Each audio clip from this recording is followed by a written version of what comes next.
Hello student, मैं doctor Syed Imran और आज हम शुरू करने जा रहे हैं नया चैप्टर सेल्यूलर रेस्पिरेशन। सबसे पहले हम लोग कुछ बेसिक का डिस्कशन कर लेते हैं और वहां से हम स्टार्ट करते हैं कि सेल्यूलर रेस्पिरेशन किसे कहा जाएगा। देखिए, रेस्पिरेशन का ब्रॉडली मीनिंग होता है breathing process.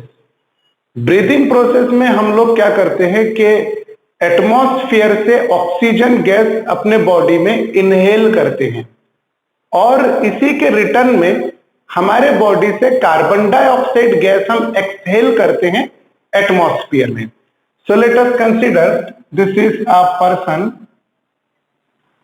This is nose of that person, his eyes like this.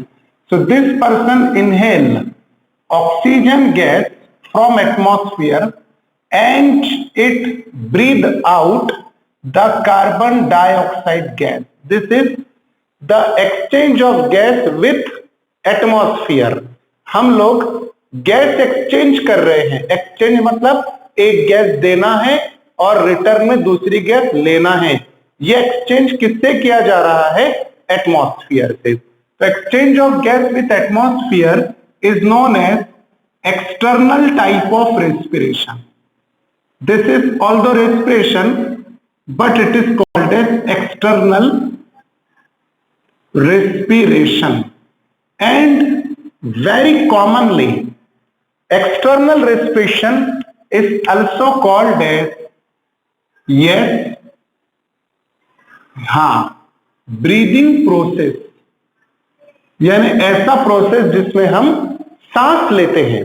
तो we are intaking oxygen gas from atmosphere in our body, in return of this we exhale the carbon dioxide gas outside our body into the atmosphere. So this is first type of respiration. Second type, when we inhale oxygen gas, जब हम oxygen gas inhale करते हैं तो ये diagram थोड़ा सा मैं इसको 90 के एंगल पे चेंज कर देता हूं। मतलब ये जो साइड फेस है ये अब आपकी तरफ इस तरह से फेस कर देता हूं। जब आप लोग नोज के थ्रू ऑक्सीजन गैस इनहेल करते हैं तो ये ऑक्सीजन गैस आपके नॉस्ट्रिल से होते हुए एयर चैम्बर से होता हुआ ट्रकिया मतलब इसे आप विंड पाइप भी कह सकते हैं। यानी हमारे चेस्ट में दो टाइप के पाइप हैं, एक से फूड अंदर जाता है उसे कहा जाएगा ईसोफेगस यानी फूड पाइप, और दूसरा पाइप हमारे चेस्ट से पास होता है जिससे सिर्फ गैस अंदर जाती है, ऑक्सीजन गैस या और अदर गैसेस। इसे गैस पाइप भी कहते हैं और इसे विंड पाइप भी कहा जाता है। असल में इसका नाम होता है ट्रकिया। देखिए, तो ये है फॉर एग्जांपल आपका ट्रकिया, इट इज एयर और wind pipe. This trachea after some time get divide into two branches like this and air pouch are present in both of these two sides. These are called as lungs. Okay, lungs। और lungs में बहुत बारीक बारीक cell होते हैं।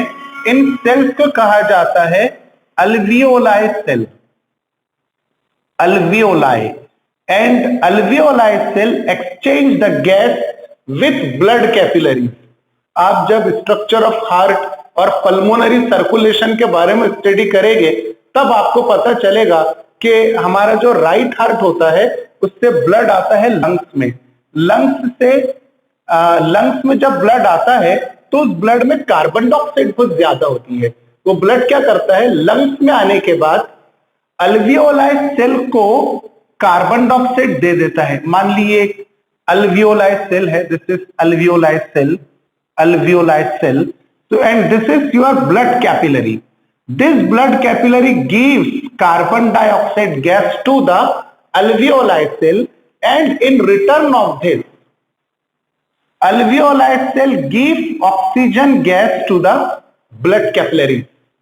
So there is an exchange of gas. Here is also exchange of gas taking place, and here is also exchange of gas taking place. But if exchange of gas is taking place, between organism and its environment or atmosphere. This exchange between organism and environment is called as external respiration or the breathing process. But here, what is happening? Exchange of gas is taking place between two different cells of the same organism, alveoli cell and blood capillary cell. So this is called as internal respiration. Internal respiration or respiration means exchange of gas within the two different cells of a body, or exchange of gas taking place between the two different cells of a body is called as internal respiration. Now what will happen when oxygen gas sorry, when oxygen gas enter in the blood carry this oxygen gas to the different tissue, muscle, joint, bone and in all part of our body. हम ये example अभी humans और animals से study कर रहे हैं, लेकिन बहुत जल्द इस एग्जाम्पल को हम कन्वर्ट कर देंगे प्लांट बॉडी में. ओके, तो जब ब्लड में ऑक्सीजनेटेड ब्लड लेकर के गया तो ऑक्सीजनेटेड ब्लड में का ऑक्सीजन ये डिफरेंट टिश्यूज को सप्लाई किया जाएगा, ऑर्गन्स को सप्लाई किया जाएगा, मसल्स को सप्लाई किया जाएगा, बोन को सप्लाई किया जाएगा एंड सो ऑन. तो बहुत सारी चीजें हमारी बॉडी में ऑक्सीजन ब्लड के थ्रू सप्लाई होता है. अब मान लीजिए कि टिश्यू का मतलब क्या होता है? बहुत सारे सेल को टिश्यू कहते हैं, ग्रुप ऑफ सेल्स को टिश्यू कहते हैं. अब मैं ग्रुप में से सिंगल सेल का स्टडी करता हूं. ये एक सिंगल सेल है, इस सेल के अंदर ऑक्सीजन इंटर हुआ. ओके, तो ऑक्सीजन सेल के अंदर इंटर होने के बाद जो भी प्रोसेस परफॉर्म करेगा वो एक सेल के अंदर होने वाली प्रोसेसेस कहलाएंगी. And all these process which are taking place within one cell within one cell means cellular. Within cellular means within a cell or within one cell. Within one ज्यादा better रहेगा, आपको आगे understanding में बहुत ज्यादा आसानी जाएगी. एक ही सेल के अंदर जो प्रोसेस होता है उसे सेल्यूलर प्रोसेस कहते हैं. And here which process is going to taking place? Respiration. Therefore it is called as cellular respiration. So cellular respiration is our topic of interest, and this cellular respiration is taking place within a single cell of organism's body. अभी देखिए ये word का फेरबदल है, लेकिन जैसे ही word change होता है मीनिंग चेंज हो जाती है, कॉन्सेप्ट चेंज हो जाता है. अभी तक क्या आपने वर्ड किया होगा कि हम ह्यूमंस का स्टडी कर रहे थे, एनिमल का सपोज कर सकते हैं आप, लेकिन मैंने अभी बातों बातों में आपको एक सेंटेंस कहा कि all the process the respiration taking place with in one cell of organism. Humans, animals नहीं कहा मैंने, क्या वर्ड यूज किया? Organism. And what is organism? क्या होता है ऑर्गेनिज्म? जानने के लिए आप मेरा बेसिक का लेक्चर देख सकते हैं. तो ऑर्गेनिज्म यानी कोई भी ऐसी चीज जिसमें लाइफ है, जिसमें जान है. वो बैक्टीरिया भी हो सकता है, फंजाई भी हो सकता है, अलगी, प्लांट, एनिमल्स, कोई भी ऐसी चीज जिसमें क्या है? लाइफ है. तो हर वो चीज अपने अंदर क्या परफॉर्म कर सकती है? Cellular respiration. बैक्टीरिया से लेकर ह्यूमंस तक जितने ऑर्गेनिजम्स है, all the living organism necessarily perform the process of respiration. Now question that why cellular respiration is necessary? देखिए, जब आप कोई भी टॉपिक का स्टडी करते हैं तो उस स्टडी में बहुत ज्यादा सोचने की कोशिश कीजिए और 2 या 3 सवाल हर टॉपिक से रिलेटेड आपके माइंड में हमेशा आते रहना चाहिए. Why, what, when, who. क्यों ऐसा हुआ, किसने डिस्कवर किया, कब डिस्कवर किया, कहां डिस्कवर किया, ये सब के जवाब आप खुद नेट पे से सर्च कर सकते हैं, बुक में से सर्च कर सकते हैं, या फिर अगर मेरे टॉपिक से रिलेटेड है, बायोलॉजी से रिलेटेड है, तो आप कमेंट बॉक्स में क्वेश्चन डाल सकते हैं, मैं पूरी कोशिश करूंगा उसका करेक्ट आंसर देने की। ओके, तो जब तक के क्वेश्चन आपके माइंड में आएंगे नहीं, तब तक आपका इंटरेस्ट क्रिएट नहीं होगा, और इंटरेस्ट क्रिएट करने के लिए सवाल चाहिए, और सवाल के जवाब को सर्च करने का जज्बा चाहिए। ये सारी चीजें आपको टॉपिक में इंटरेस्ट क्रिएट करेगी। तो मैंने यहाँ पे एक सवाल लिखा कि क्यों सेलुलर रेस्पिरेशन जरूरी है, why organism perform cellular respiration, is it necessary for living और नॉट, क्या ये जिंदा रहने के लिए जरूरी है या नहीं? तो आंसर है यस। अभी देखिए फिर से अपन इसका ट्रैक थोड़ा सा चेंज करते हैं, फिर वापस यहीं पर अपनी गाड़ी लेकर आ जाते हैं आंसर के साथ में। हर ऑर्गेनिज्म को जीने के लिए, जिंदा रहने के लिए वर्क परफॉर्म करना जरूरी है। आप लोग भी वर्क परफॉर्म करते हैं, आप पढ़ते हैं, लिखते हैं, आपको खाने के लिए कोई चीज चाहिए तो आप मार्केट जाते हैं, दुकान जाते हैं, आपके पेरेंट्स बहुत ज्यादा वर्क करते हैं, कुछ वर्क फिजिकल होता है, कुछ वर्क मेंटल होता है। ये हो गया ह्यूमन के एग्जांपल। एनिमल्स भी वर्क हमेशा करते रहते हैं। कोई भी एनिमल आपने ऐसा नहीं देखा होगा कि जो पैदा होने से लेके मरे तक एक ही जगह पर बैठा हुआ है, कोई काम नहीं कर रहा, जी नहीं। उसको खाने के लिए, उसको पानी पीने के लिए, उसको रिप्रोडक्शन के लिए, उसको सर्दी लगेगी, उसको गर्मी होगी, तो प्लेसेस चेंज करते रहना है, यानी वर्क कंटिन्यूअसली परफॉर्म करते रहना है। प्लांट्स आप देखते हैं तो प्लांट में एक प्रॉपर्टी होती है कि प्लांट लोकोमोशन परफॉर्म नहीं कर सकते।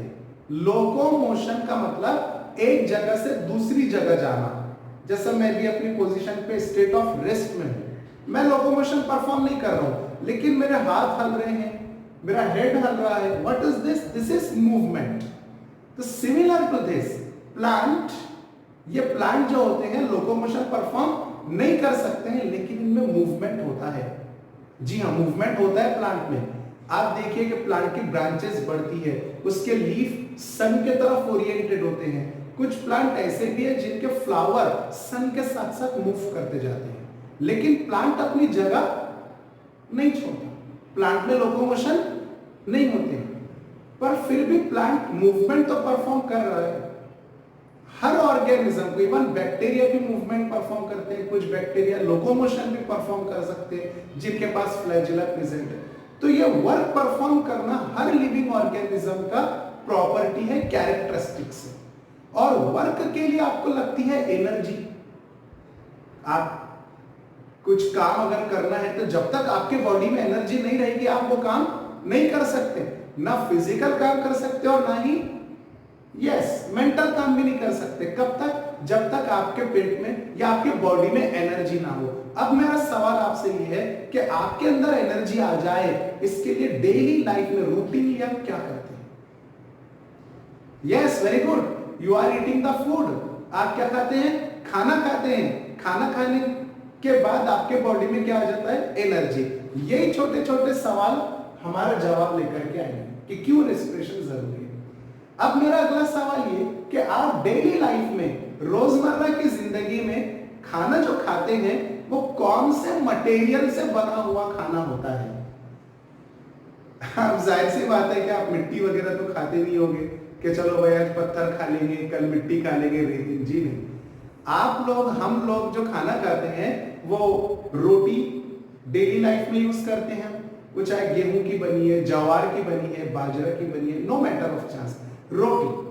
चावल डेली हम यूज करते हैं, मतलब राइस। फिर हम ग्रेवी जो बनाते हैं, ग्रेवी सालन बोल सकते हैं उसको, उसमें डिफरेंट स्पाइसेस होते हैं, मसाले होते हैं, खाने का तेल होता है, मिर्च होता है, नमक होती है उसमें, और प्याज होती है, लहसुन होता है, अदरक होता है, ऐसे बहुत सारी चीजें, सामान होता है। मैं भी खाना बनाता हूँ इस तरह, मुझे पता है सारी चीजें। तो ये सब मटेरियल एक स्पेसिफिक प्रोपोर्शन में ही आप इंजेस्ट करते हैं। खाना मतलब इंजेस्ट करना। ओके, तो क्यों ये मटेरियल यूज किया गया? क्योंकि बच्चों इसमें कार्बोहाइड्रेट प्रेजेंट होता है, प्रोटीन प्रेजेंट प्रेजेंट होता है, फैट प्रेजेंट होता है, विटामिन्स मौजूद होते हैं, मिनरल्स मौजूद होते हैं, बहुत सारे इनऑर्गेनिक एलिमेंट भी प्रेजेंट होते हैं जो आपके बॉडी में जाकर एनर्जी सप्लाई करते हैं। अब ये जो फूड आपने खाया, बॉडी में जाने के बाद इस फूड का डिग्रेडेशन होता है, ब्रेकडाउन होता है, मतलब ये फूड टूटता है और टूटने की वजह से आपको मिलती है एनर्जी। हमारे बॉडी के अंदर फूड टूटने की वजह से जो एनर्जी मिलेगी, उस एनर्जी को यहां लिख देता हूं मैं, energy obtain bye breakdown of food और ब्रेकिंग ऑफ फूड बाय, और ये ब्रेकिंग से भी अच्छा एक वर्ड में यहां पे लिख देता हूं, ऑक्सीडेशन। इसका बहुत प्यारा सा मतलब होता है जो अभी 1 मिनट में देखेंगे अपन। ब्रेकडाउन ऑफ फूड की जगह में लिखता हूं ऑक्सीडेशन ऑफ फूड। तो एनर्जी ऑब्टेन, एनर्जी मिलेगी by oxidation of food, that energy is ATP. This is also called as energy currency. ATP is an energy obtained by oxidation of food or breakdown of food, and this ATP is also called as what? आपको लिखना है ये simultaneously और याद भी कर लेना है। This ATP is also called as energy currency. आपने 8, 9, 10 में ये सब चीजें स्टडी किया होगा। And maximum ATP is generated by, याद कीजिए, सेल का साइटोप्लाज्म है, उसमें बहुत सारे ऑर्गेनेल्स हैं, है ना। एक ऑर्गेनेल ऐसा है जो बहुत ज्यादा एटीपी प्रोड्यूस करके देता है। क्या नाम है उस ऑर्गेनेल का, याद कीजिए, exactly mitochondria. And this mitochondria is also called as power house of a cell. अरे भाई, माइटोकॉन्ड्रिया को power house of a cell इसीलिए तो कहा जाता है, पावर हाउस कहा जाता है, क्योंकि वो बहुत ज्यादा एनर्जी प्रोड्यूस करता है। ये सारी चीजें हम इस चैप्टर में लर्न करेंगे। तो let us discuss about the structure of ATP and some basic thing about the ATP. ये सब आप नोट कर लीजिए, ओके। और वीडियो पॉज करके भी आप नोट कर सकते हैं, और जो मैं बोल रहा हूं वो भी लिख सकते हैं आपके रजिस्टर के ऊपर। Now let us discuss about ATP. Photosynthesis के समय भी हमने थोड़ा बहुत एटीपी के बारे में स्टडी किया था, लेकिन अब समय है कि इसको डिटेल स्टडी किया जाए। और आप लोगों के पास में जो बुक्स है, उस बुक में हो सकता है कि ये टॉपिक चैप्टर में है प्रेजेंट, लेकिन आगे पीछे हो सकते हैं, ओके। तो अपन बेसिक से स्टार्ट कर रहे ताकि हमारी लिंक बनी रहे। So now we are discussing about the structure of ATP. What is the full form of ATP? First of all I would like to write the full form. A for adenosine, adenosine, okay. Capital T, T for tri, और try का मतलब तो आप सब लोग जानते हैं, मतलब 3, and last alphabet is P, means phosphate. It will become adenosine triphosphate. Triphosphate means you have 3 phosphate groups which are attached to the adenosine. Now what is adenosine? सबसे पहले एक बहुत बारीक पॉइंट है, वो याद रख लीजिएगा कि ATP was first discovered by, ATP सबसे पहले डिस्कवर करने वाले साइंटिस्ट का नाम है Lohman. ATP was first discovered by Lohmann, LOHMANN और double N, Lohmann, okay. Now first of all adenosine, देखिए एडिनोसिन भी 2 चीजों से मिलकर बना है। एक है एडेनिन, एडेनिन याद आता है कुछ आपको? Adenine, yes, it is a nitrogen base, it is a type of purine. जब आप न्यूक्लिक एसिड स्टडी करते हैं, डीएनए आरएनए स्टडी करते हैं, तो आपको बताया गया होगा कि न्यूक्लिक एसिड का मोनोमर होता है न्यूक्लियोटाइड, और न्यूक्लियोटाइड में 3 कंपोनेंट होते हैं, nitrogen base, sugar and phosphorus. First component nitrogen base. Nitrogen base के 2 पार्ट हैं, first one is purine and second is pyrimidine. Okay, आगे चैप्टर में और हमको डिटेल में इसके बारे में, तो हम और डिटेल में स्टडी करेंगे, लेकिन एडेनिन बताने के लिए मुझे एक मरतबा ये चार्ट ड्रॉ करना जरूरी है। So purine and pyrimidine are the 2 major type of nitrogen base. Purine के फिर से 2 मेंबर होते हैं, एक होता है adenine and second member of purine is guanine. Adenine is represented by capital A and guanine is represented by capital G. Similar to this, pyrimidine also having its 3 member. The first member is cytosine, second member is thymine, and third member